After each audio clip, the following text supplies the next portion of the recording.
The Bible never said that Delilah was fine. But there is one thing that it does say about Delilah. The Bible says about Delilah that she gave Samson a place to rest his head. So Samson would come home from all the stress, and the thing that he would run to for comfort was Delilah. What am I saying? You got to watch where you lay your head. This is an issue of strategically choosing the right places for comfort.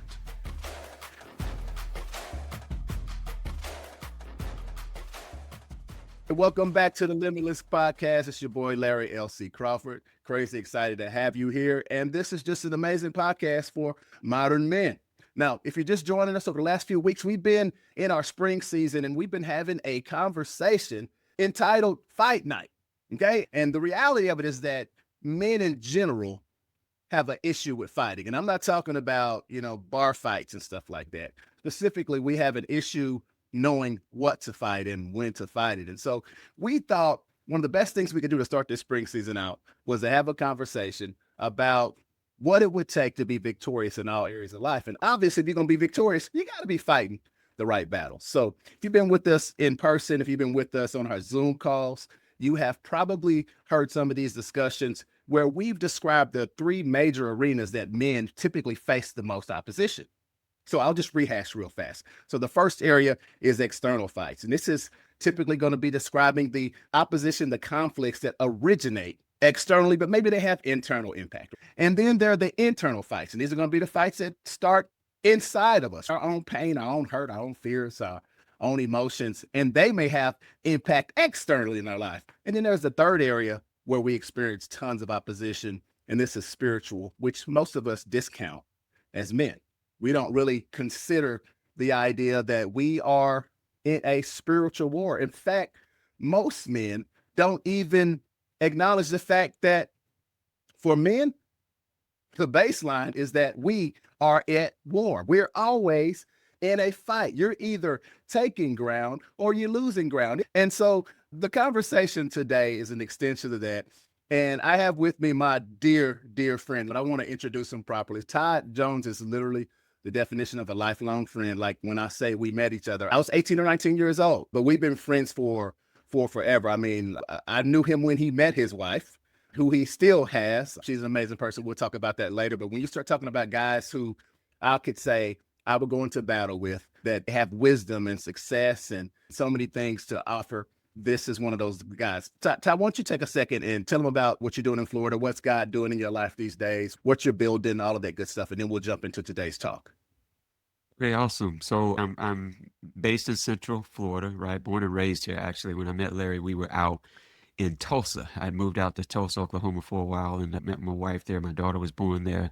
My whole life changed there, largely because of people like Larry that I met that just really had a great impact on my life.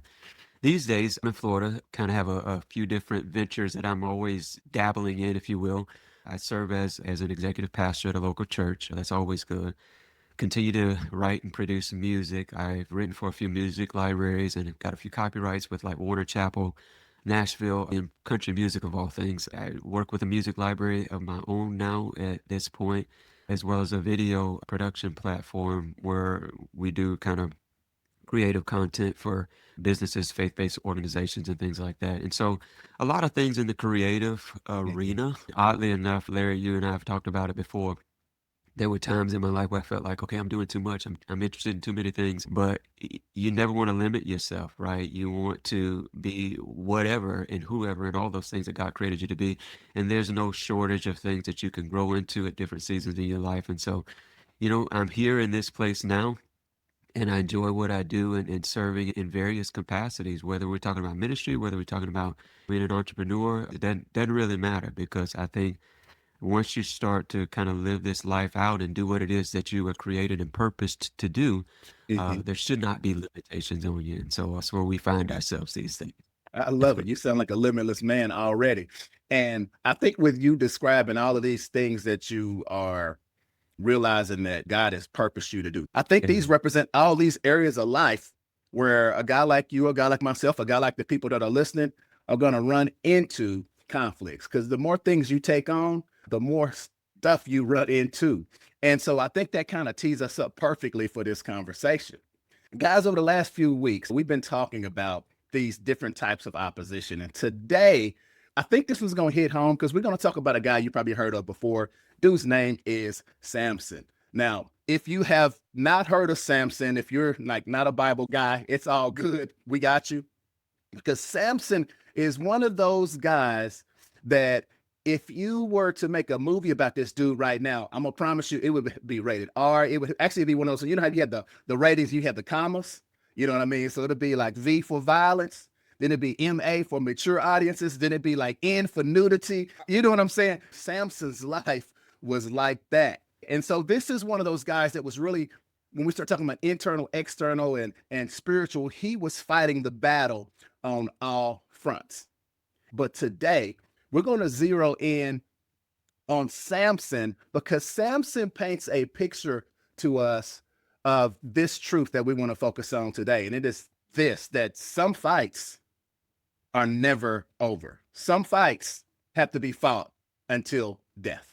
You can't walk away from them. And Samson is a big picture of that. So if you haven't read it, it's in the book of Judges. And I'm going to give you an overview of this guy's life real quick. And then we'll kind of talk about what we can learn from Samson. Because again, there's some fights that you have to fight until the day you die. So Samson was a man with like really, really legendary strength. I mean, think about Hercules. Think about the Incredible Hulk. I'm a nerd, okay? I'm a Star Wars guy. I'm a Trekkie. If it got aliens, if it got zombies, if it got spaceships, Tolkien, all of that CS, I'm in. I'm just like completely in. So when I read the story of Samson and his legendary strength, I realized that this dude was like an X-Men character. And so this is going to be a fun conversation. But when I think of Samson, Todd, I see this dude and he's like this regular looking guy. But then when he gets pissed off, when he gets mad, this blue light just pops up in his eyes. And then all of a sudden, you know, he's picking up trucks. Well, they didn't have trucks back then. He's picking up wagons and horses and all and throwing them. You know what I mean? He's picking up giant boulders and he's just, that's what I see in my head when I see Samson, something straight out of X-Men. And the Bible describes this guy as a one-man army. Are you Trekkie, Star Wars, or you neither? And I'm all of those things that you describe, right? You know, the original Captain Kirk, you know, Trekkie, kind of, you know, all the way back. Sorry. You know, Captain Kirk was a player, bro. He was kissing green women and everything. He was all right. We're not gonna go there. I'm sorry, brothers. My bad. I just want to make sure you can stay on the podcast because if you don't like Star Trek or Star Wars or something, Walking Dead, you can't rock with us. We ain't having it. Samson was a one-man army, man. And the cool part about Samson is that his story wasn't really about strength. It was actually a story about weakness, a weakness that this dude never really dealt with. So here's the deal with Samson. So early in his life, Samson was drawn to a woman from a different group of people. They called them the Philistines. It was a completely different culture, completely different belief system, completely different values. In fact, it wasn't about race. It was about practice. Okay. Yeah. And so his parents warned him about it. His friends warned him about it. And he ignored it because it was something about this type of woman that floated his boat. You don't know what I'm talking about. You know, most heterosexual men have a type. You know what I mean? And it's just what it is, right? So he was drawn to that type of woman and he would pursue that type of woman. And those pursuits became a pattern of decisions.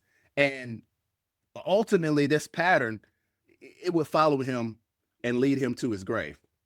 And the unique thing about Samson is that Samson was still fighting. He was winning all these battles. He was kicking butt. He was taking names. And he was doing this for like 20 straight years, right? And then all of a sudden, the same type of woman that he had been entertaining ended up being the woman who set up the scenario that took him out. And so the idea with this Samson story and the whole conversation around it is just there's a possibility as a man that there are some things in your life that you maybe have been entertaining a lot longer than you should have. And if it's one of those deadly items, it might be the thing that could be devastating to the rest of your life. Would you throw anything else in there?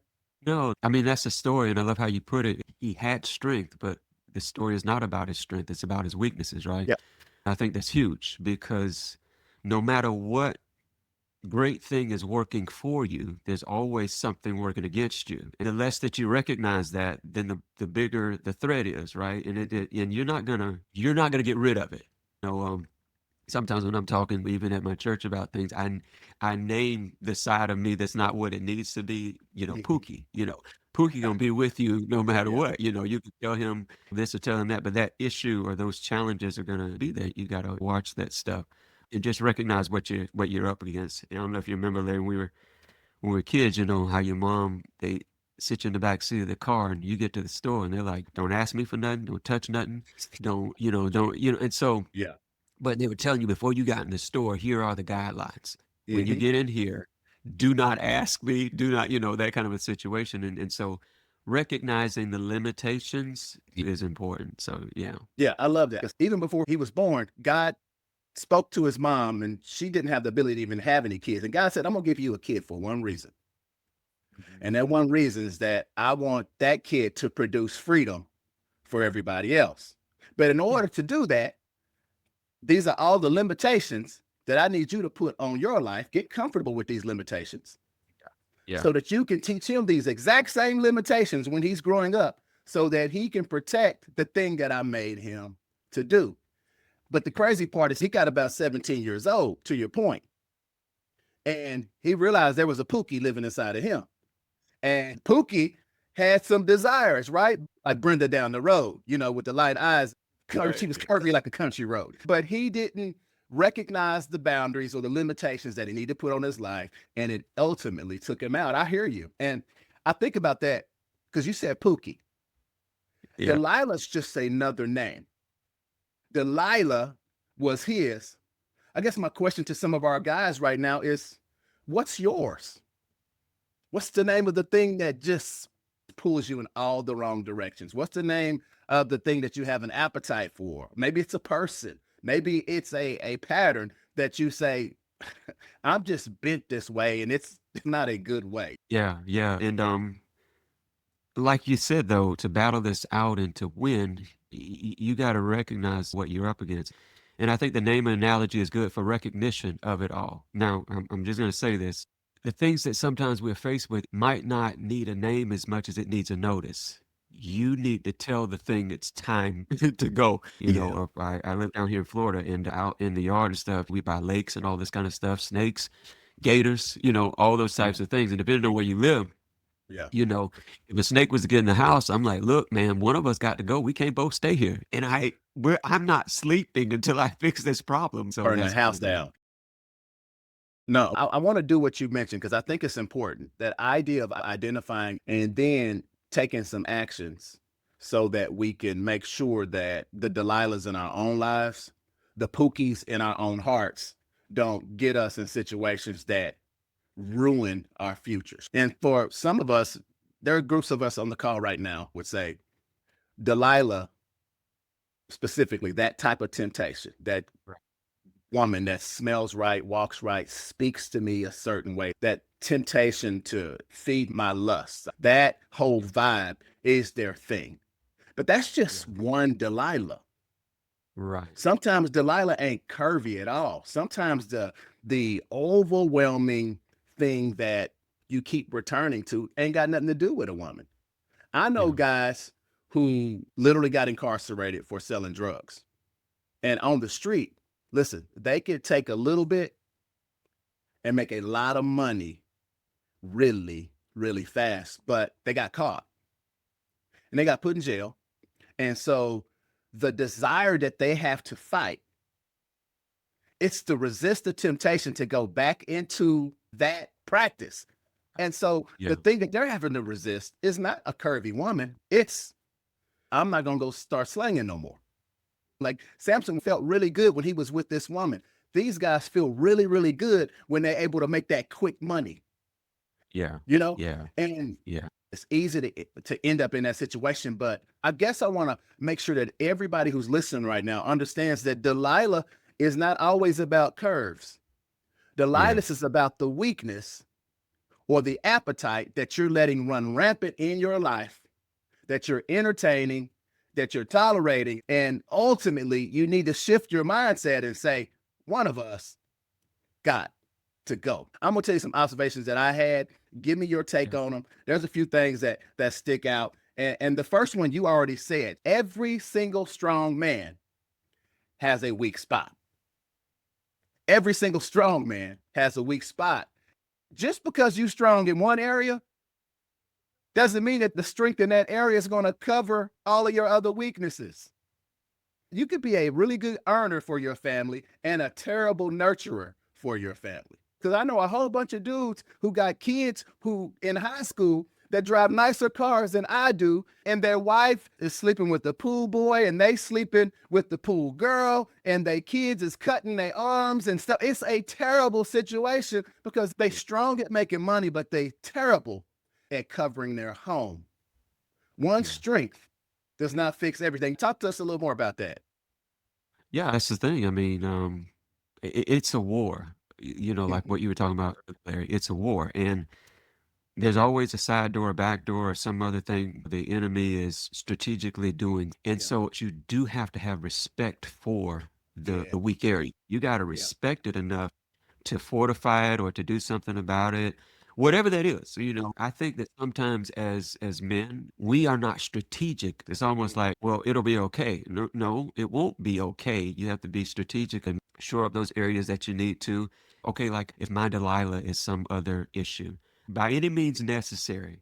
Look, whatever gonna make me effective at this not being my problem, Yeah. then that's what I need to do because I may be a good provider, but if if it's still tearing up my home, then no matter how much I provide, it's still costing me more, you That's know? right. So, And I think that as men, we just hate to lose. yeah, And so yeah, we'll spend all of our time hyper focused on the thing that we're good at so that we don't have to face the thing that we're bad at.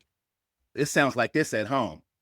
Well, I go to work every day and I put a roof over your head and I such and such, and your wife is crying and she's like, Johnny hates you. You know what I'm saying?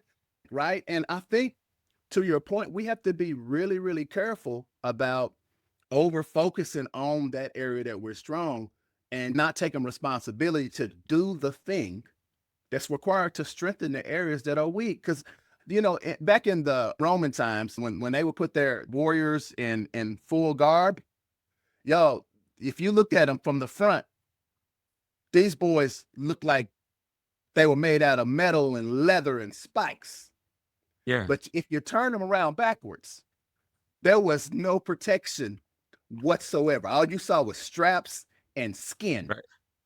And they did that because they were like, listen, if you run, you die. I love that analogy that you gave about the soldiers, how they're suited up in the front, but the back is exposed.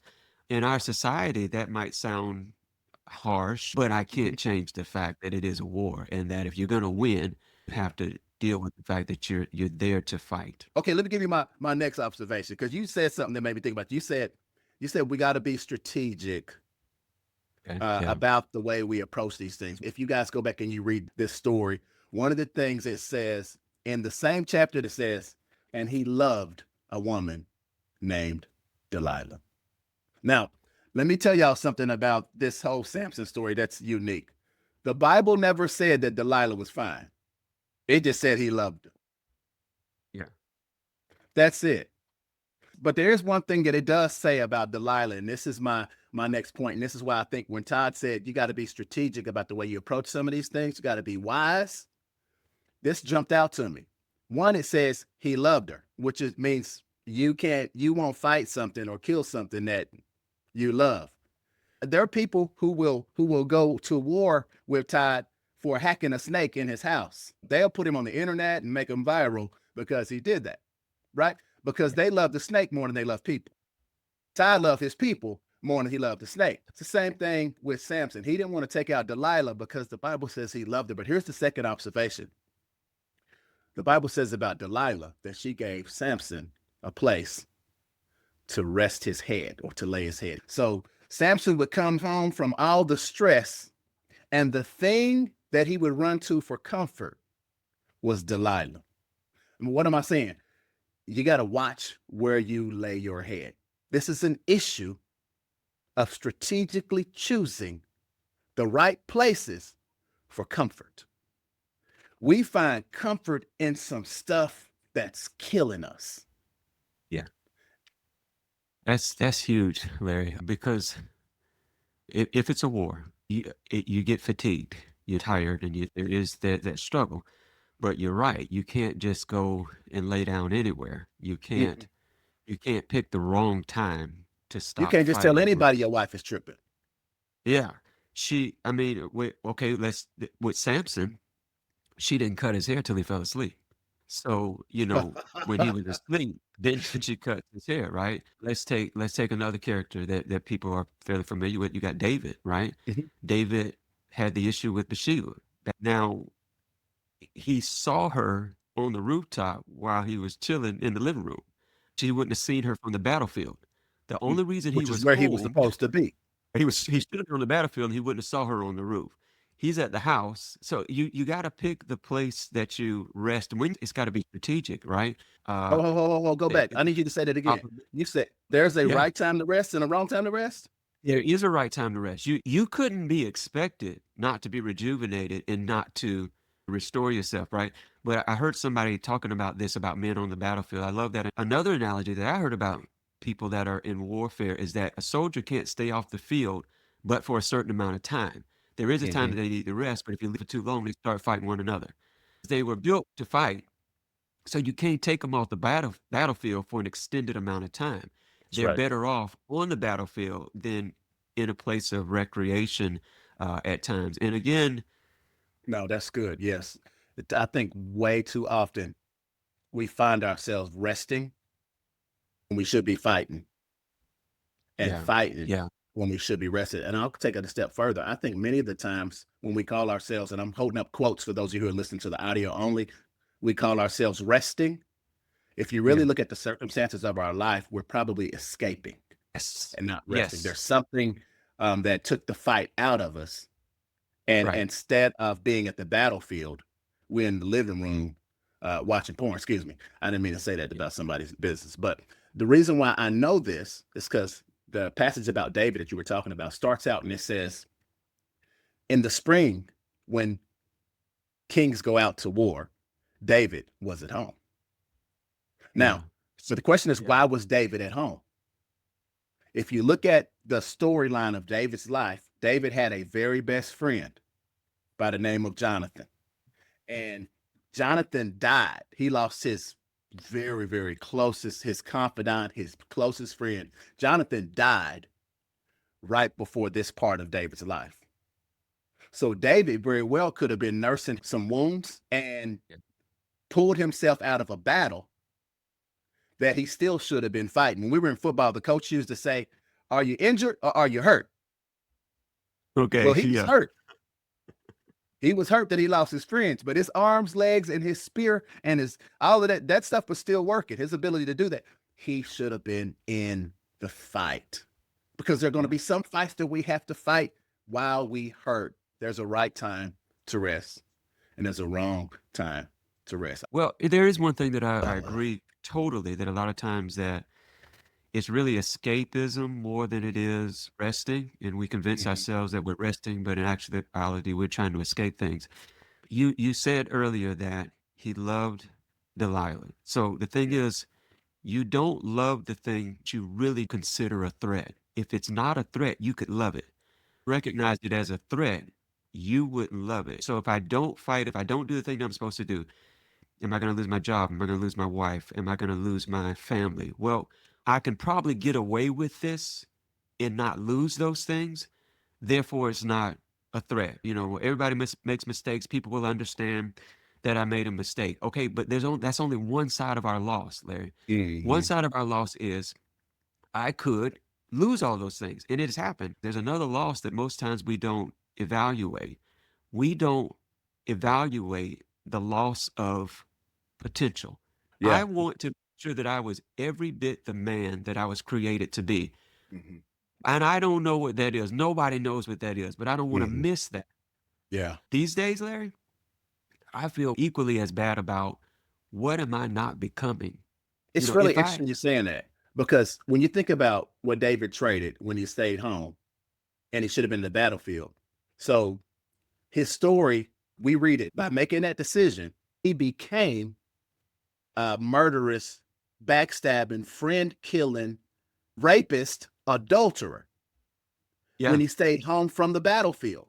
When he had the Yeah. potential to say, I am a decorated general who won this great battle after the death of my best friend, and I avenged the house that was before me, even though I was in pain. He had the opportunity, the potential to be this, but he pulled out of the battle and he became, boy, that's strong as rat poison and elephant pee. That's strong. Both were always on the table. I mean, to me, that's huge. Oh yeah, I'm with you. And let me go ahead and jump into both of our roots. I'll make this really, really simple, because rest as we know it is not rest as God defines it. Because the old song says the safest place in the whole wide world is in the will of God. It may be on the battlefront or behind the prison walls, but as long as you're in the will of God, you're safe. Yeah. And even though he was hurting, the place that God had for him and where he would find the most peace and live out the potential and take the limits off of his life was literally to get back in there and get in the fight. That's strong. Okay. The third observation we need to understand and learn this from Samson's life, that defeating a thing once is not the same as killing it. Right. I say this because Samson gave in to women like Delilah. They were different names. Their name was Keisha, Becky, you know what I mean? Lourdes, you know what I mean? They had all these different names. Samson was running through them, and he did this without consequences. So he was thinking, no, I can go do this and engage with this thing over and over again. My parents said it's killing me, but look, I survived again. He did this for a long time, and I guess he started thinking he was bigger than the thing that everybody else was telling him was deadly. And I think for us, we think when we get away with something, maybe a better way of saying it is escaping is not the same as victory. Yeah. Escape Delilah with a different name 1,000 times over 20 years, right? And then one day it killed him. Mm-hmm. You talked about identifying that thing that we are wrestling against, right? A man can know his weakness. A man can name his weakness. We already just talked about he can get comfortable around it. Right. Because we think we won when we go commit the sin and the consequence doesn't come right off the bat. Yeah, there's that, right? What's the saying? You can pick when you sin, but you can't pick when you have to pay the consequences. These things come whenever they come, and they never come when it's convenient. You know what I'm saying? You're on TV and then you're doing the interview with the people, then the girl pops up and says, but what about little Ray Ray? You know what I'm saying? And you know, and the whole world finds out you've been, you know, doing assorted activities. You know what I'm saying? Little Ray Ray? What about little Ray Ray though? You know what I'm saying? The news reporter's like, yeah, what else? Well, who is this? And you know, and all of a sudden your consequences are in front of you. Okay, I'm gonna go back to my sci-fi nerdiness for a second. Every single man has seen that movie where it's a horror movie, or it's a sci-fi movie, right? And the monster, alien, zombie, killer machine, the Terminator, I don't care, fill in the blank. You hit it with everything you got. You hitting it with machine guns, and y'all done dropped a big construction machine on it. Somebody hit it with a truck, and then he stopped moving. You know what I'm saying? And it's laying there. And we all look at it, and the people cheer, and they say, yeah, yeah. And you wait for it. And then this one dummy, what does he do? He want to walk up to it and inspect it. Right. He wants to get closer than he needs to get. And as soon as he get close enough, Todd, it's like it was just waiting for him. It wasn't dead yet. You know what I mean? And I think we got to realize that all of us have that alien. All of us have that Terminator. All of us have that thing that, man, we've escaped a bunch of times. But to your point, we got to call it what it is, and that is deadly. Because just because you've been getting away with it for all this time, it does not mean it is dead. It's just patient. It's just been latent. So I don't know. Yeah. Give me your thoughts on some of that. I think that, again, be strategic. The enemy sometimes is coming at you with a long game. He doesn't care how long this takes. And if we're foolish enough to think that the prolong the thing means that I'm continuing to get away with it, not continue to get away with it. I always will have to go back, and I'm happy to go back to the word. But the Bible says it's given no place to the devil, right? You Right. can't give room for that. And yes, there's something that you got to choke the life right out of it, and you just can't afford to not give that the respect that you should give it. If you kill it, you got to really kill it. You got to choke the life out of it, kind of kill it. You know what I'm saying? And so it's kind of those things where you can't continue to entertain little things that keep you in that spot.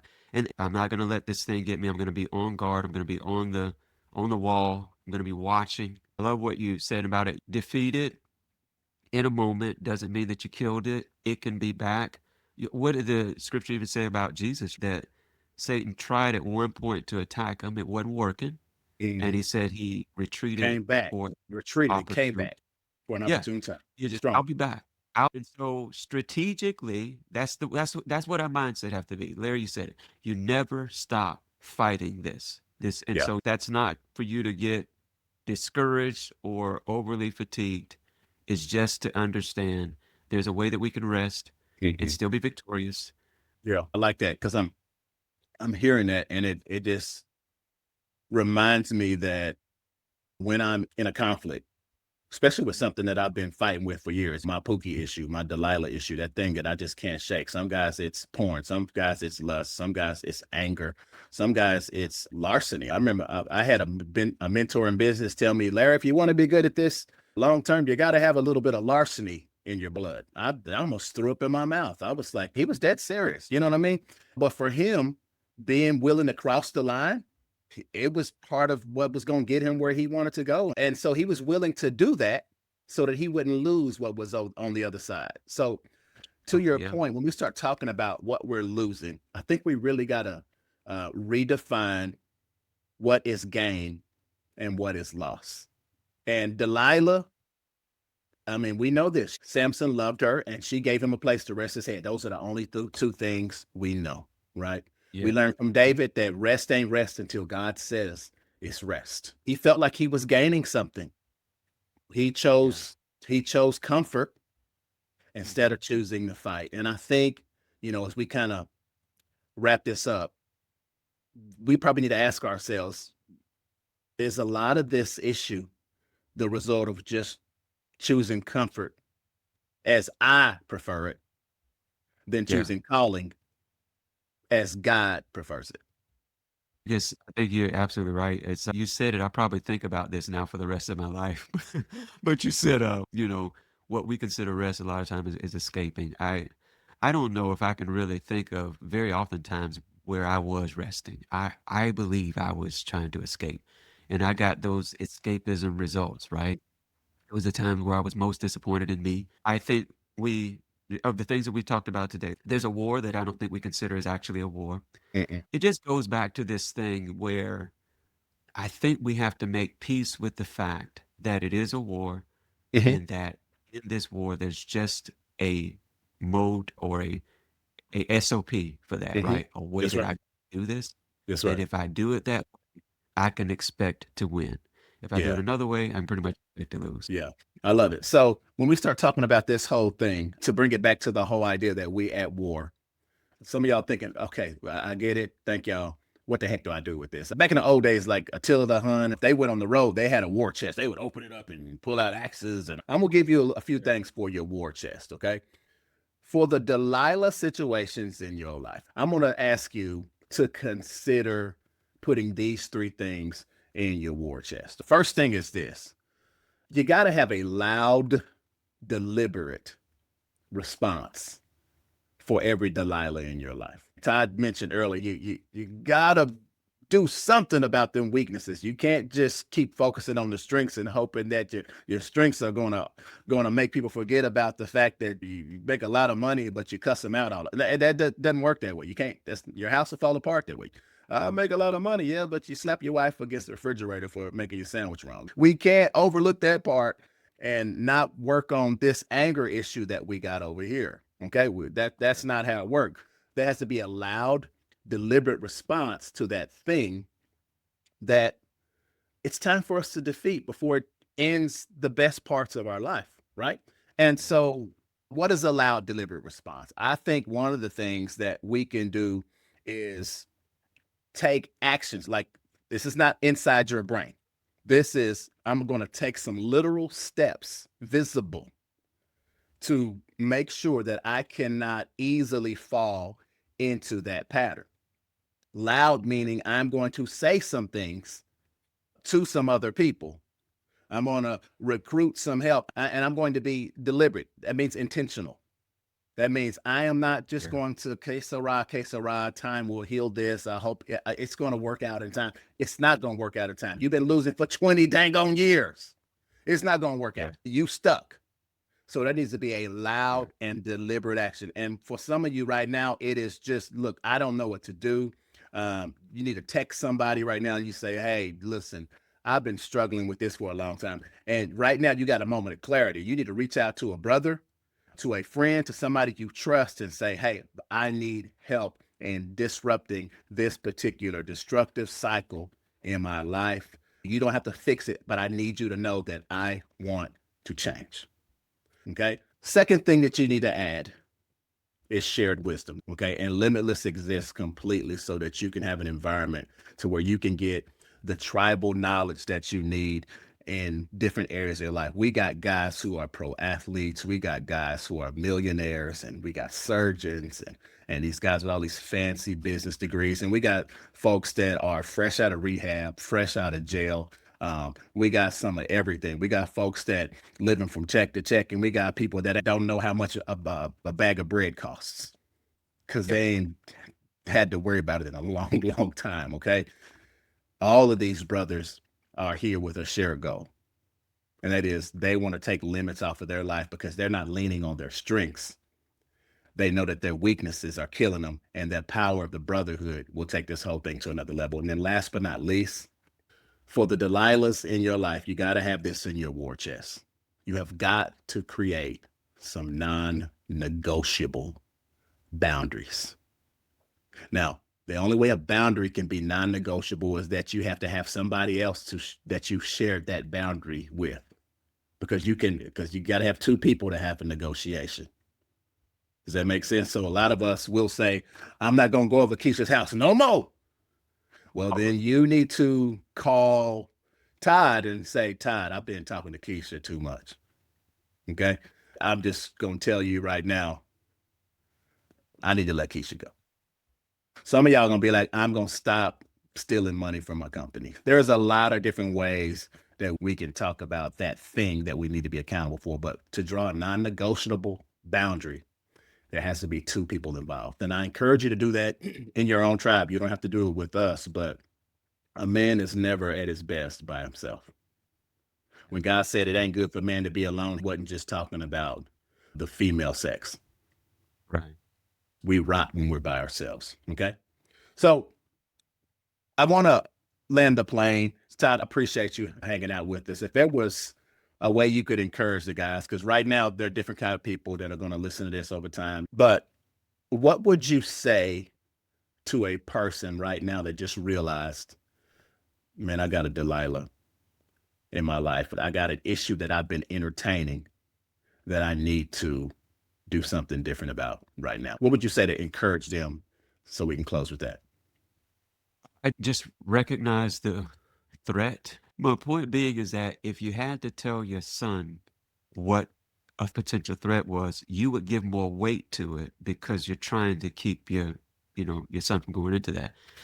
And figure out how to convince yourself that this is costing me. And what you've told yourself is that it doesn't cost me or that I can get away with it. You got to start to weigh it out and see the danger or the threat that's there. That's really the first step. You will never go into negotiations until you feel that there is a real threat. See it as a threat, see it as war, see it as, a snake that got in the house. You won't let him stay in there. Oh, I'm just going to go to bed. No, you're not. No, you know. And so that's the thing. I think that we've just undervalued what opposes us and undervalued our responsibility to stay on the line. And that's where we got to shift what we think about that.